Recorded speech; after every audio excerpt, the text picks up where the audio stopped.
Hi guys, how's it going?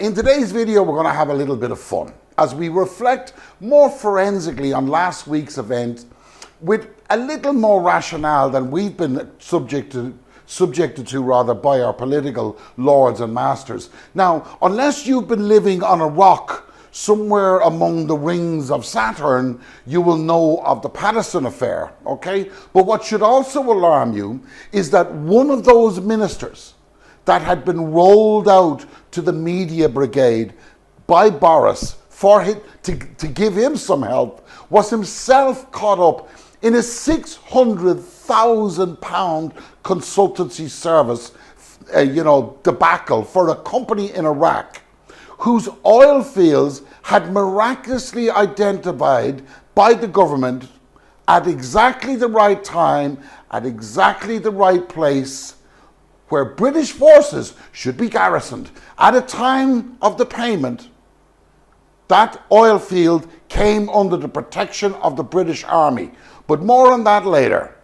So let's go.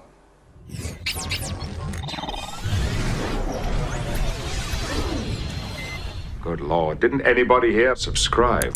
Now, throughout this video, we will see just how some of the MPs who've been receiving money from outside companies and private interest groups for their consultancy services.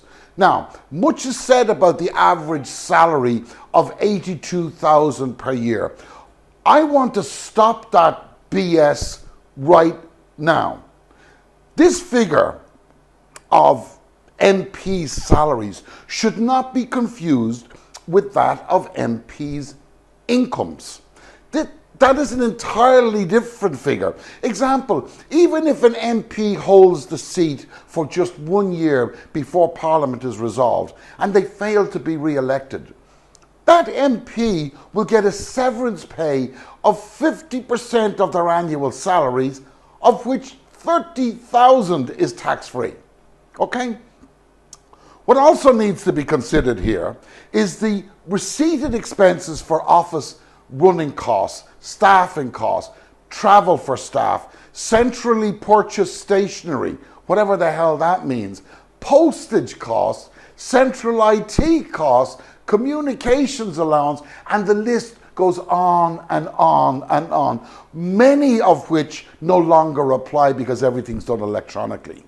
MPs are also entitled to claim another £9,000 a year for postage and stationery, and this amount is in addition to any stationery and postage costs which MPs may have been reimbursed with under the Independent Parliamentary Standards Authority Expenses Scheme.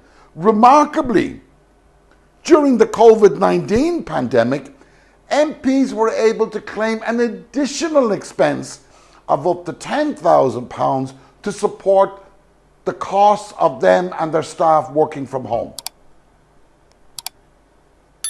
Now, let's remember here, as you should be able to see on your screen, that MPs get a signing on bonus that basically boggles the mind. Now, I know that you are probably sick and tired of hearing about the sordid episode that has truly blighted the reputation of the oldest functioning parliament on the face of the planet.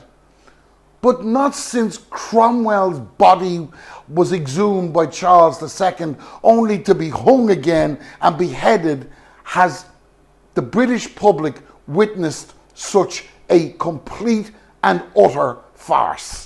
Okay, guys, we've become increasingly aware of the litany of blunders exercised by this numpty brigade that seems just completely hell-bent on simply ignoring not only the will of the Parliament, but also the will of the people.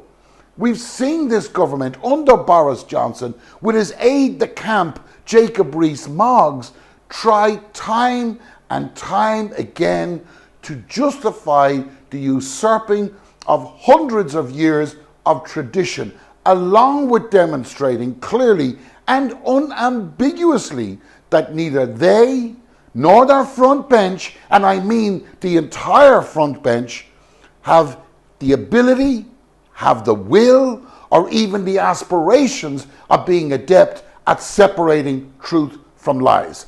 Never before has such a collective become so adverse to simply telling the truth. It appears, at least to me, that the only thing separating this front bench from the fictional characters of the Borg is that their features are not quite as grotesque as those of their TV peers. But their ambition to be, to assimilate those around them and also the general public into a world of lies, deceit and servitude in order to march on to the benefit of only for the upper echelons of the collective is now completely beyond question. We're going to hear from some of their plebs who, like those of their Roman ancestors, were embarrassingly obsequious as they lined up one after the other to both lie to themselves and to their constituents in order to further their own political ambitions. But their behaviour has basically now tarnished their holier-than-thou reputation for a considerable time to come. But only if we, as onlookers, allow this to happen. That's the only way that it will continue. In short, as we know that we cannot rely on the mainstream media to highlight their indiscretions, we must step up to the plate and do our bit to ensure that this behaviour does not go down without suffering the just rewards appropriate to the treachery that they displayed. So, as I think we have a lot to cover in this video, and I think we need to split it basically into two parts. But before we speak about mercenaries, £600,000 and the disastrous consequences this action has had on the US relations, which may help to explain the animosity expressed recently at the G20, I think we should listen to the reaction on Newsnight to the question on Tory sleaze and continue on in part two, which I promise will be worth waiting for, okay? Yes, Anil, Tory sleaze has returned on steroids, I'm afraid. In a sense, we've effectively abolished any kind of independent system of dealing with MPs' misconduct, and instead we've got the prospect and built-in government majority on the new committee.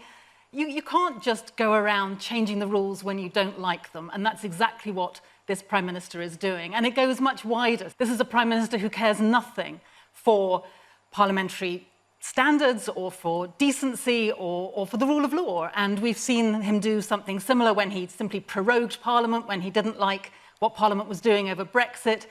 He refused to sack Priti Patel when she was accused of bullying. And he himself, of course, is the biggest problem of all. I have tried myself to find out how you hold the Prime Minister to account when he lies repeatedly. And let's be very clear, this is a Prime Minister who lies repeatedly and systematically.